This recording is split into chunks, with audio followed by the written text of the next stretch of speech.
Good morning दोस्तों। स्वागत है आपका मिलेनियर सोच के चैनल पे। आज की ये कहानी आपको ज़िंदगी की कीमत बताएगी। अगर आपके मन में भी इस तरीके के सवाल आते हैं कि मेरी ज़िंदगी में कोई इज्जत नहीं है, ज़िंदगी में मेरी क्या वैल्यू है, तो इस कहानी को पढ़ने के बाद आपको इसका उत्तर ज़रूर मिलेगा।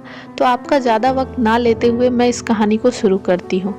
मैं सबसे पहले बता दूँ कि यह एक काल्पनिक कहानी है। आप मुझसे बहस ना करें, लेकिन पूरी कहानी सुनने के बाद आपको लगे कि कहानी अच्छी है तो कमेंट में जो आपका मन करे वो आप लिख देना। अब मैं शुरू करती हूँ।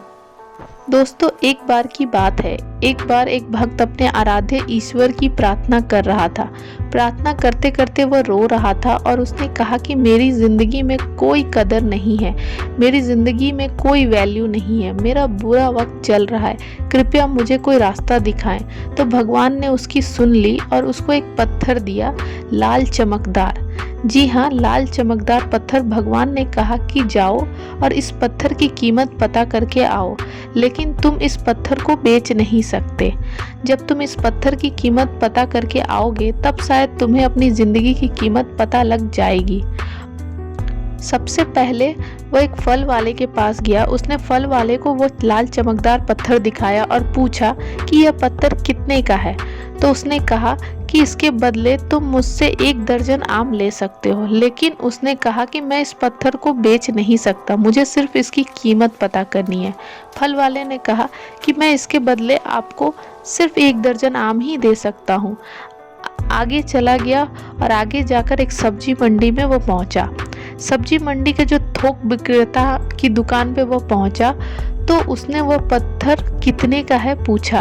उस विक्रेता ने उस पत्थर को ध्यान से देखा और कहा कि इस पत्थर की एवज में मैं तुम्हें 1 बोरी आलू दे सकता हूँ। तो भक्त ने कहा, यानी कि आपकी नज़र में इस पत्थर की कीमत 1 बोरी आलू के बराबर है। सब्जी वाले ने कहा, हाँ बिल्कुल। भक्त बोला, लेकिन मैं इस पत्थर को बेच नहीं सकता क्योंकि मुझे सिर्फ इसकी कीमत पता करनी है। वो फिर आगे चला गया। अब वह मार्केट में गया। अब की बार वह सुनार की दुकान पर गया, यानी कि सोने चांदी की दुकान में गया।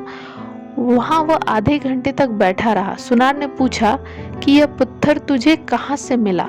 तो उसने सारे जवाब दिए। सुनार ने फिर अंत में जवाब दिया कि यह पत्थर मैं 1 करोड़ रुपए में खरीद सकता हूँ, यानी कि मेरे लिए इस पत्थर की कीमत 1 करोड़ है। वह चौंक गया, लेकिन उसने कहा कि मैं इस पत्थर को नहीं बेच सकता, मेरी मजबूरी है, मुझे सिर्फ इसकी कीमत पता करनी है। सुनार ने कहा कि मैं तुम्हें इस पत्थर के 2 करोड़ रुपए दे सकता हूँ। वो कहते हैं ना, हीरे की परख जौहरी को ही होती है। वही बात थी। फल वाला और सब्जी वाला क्या जाने। सुनार ने आखिर कहा, तुम यह पत्थर मुझे दे दो। लेकिन भक्त ने कहा कि मैं इस पत्थर को नहीं बेच सकता। अब वह एक हीरे के बहुत बड़े व्यापारी के पास जाता है और उस पत्थर की कीमत पता करता है। हीरे के व्यापारी उस पत्थर को देखता है और आधे घंटे तक उस पत्थर को देखता रहता है। उससे पूछता है कि यह पत्थर तुम्हें कहाँ से मिला। भक्त बोला कि पहले आप मुझे बताओ कि इसकी कीमत क्या है।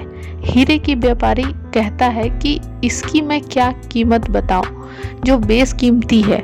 यह एक बहुत मूल्यवान रत्न है जिसकी अभी तक कोई कीमत नहीं है, इसका कोई मूल्य नहीं है। वह उस लाल चमकदार पत्थर को नमन करता है और लाल कपड़े में रखता है और वापस वही बात कहता है कि इसकी कोई कीमत नहीं है, ये बेशकीमती हीरा है।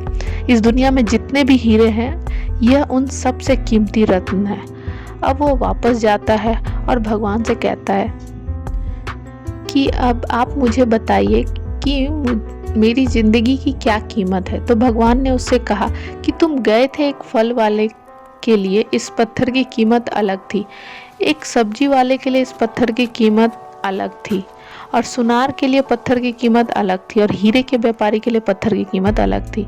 तो यही बात तुम्हारी ज़िंदगी में भी लागू होती है, यानी कि तरह तरह के लोगों के लिए तुम्हारी वैल्यू अलग अलग है। तुम्हें अपने आप को निखारना है और अपने आप को संभालना है। अपने आप को बेहतर करते जाना है। जैसे जैसे तुम हीरे को बेचने के लिए आगे बढ़े, वैसे वैसे तुम्हें खुद को संवारने के लिए आगे बढ़ते जाना है। जिस दिन तुम हीरे के व्यापारी के संपर्क में आ जाओगे, उस दिन तुम्हारे अंदर का टैलेंट पहचान लिया जाएगा। उसी दिन तुम्हें वह अपॉर्चुनिटी मिल जाएगी या तुम्हें वह अवसर मिल जाएगा जिसकी तुम्हें तलाश है। तो तुम्हें हताश होने की ज़रूरत नहीं है। तुम्हारी ज़िंदगी की कीमत उसी लाल पत्थर की कीमत के बराबर है। बस यही है कि अभी तक तुम सही इंसान के संपर्क में नहीं आए हो। जिस दिन तुम सही इंसान के संपर्क में आ गए, उस दिन तुम्हारा भाग्य चमक जाएगा। लेकिन इसके लिए तुम्हें हर दिन प्रयास करना होगा, हर दिन आगे बढ़ते रहना होगा। जिस दिन तुम रुक गए, उस दिन संभावनाओं का अंत हो जाएगा। अंततः मैं आपसे विदा लेती हूँ और मुझे पूरी उम्मीद है कि ये कहानी आपको ज़िंदगी में आगे बढ़ने की सीख देगी और इस कहानी से आपको काफ़ी अच्छी लर्निंग मिली होगी। अगर आपको ये वीडियो अच्छी लगी है तो लाइक ज़रूर करें, कमेंट के माध्यम से आप अपनी फीलिंग को शेयर करें और साथ ही साथ इसे अन्य लोगों के साथ भी ज़रूर शेयर करें। इस कहानी को सुनने के लिए और आपका कीमती समय देने के लिए दिल से आपका शुक्रिया। बहुत जल्दी हम एक नई स्टोरी के साथ मिलेंगे, तब तक के लिए धन्यवाद।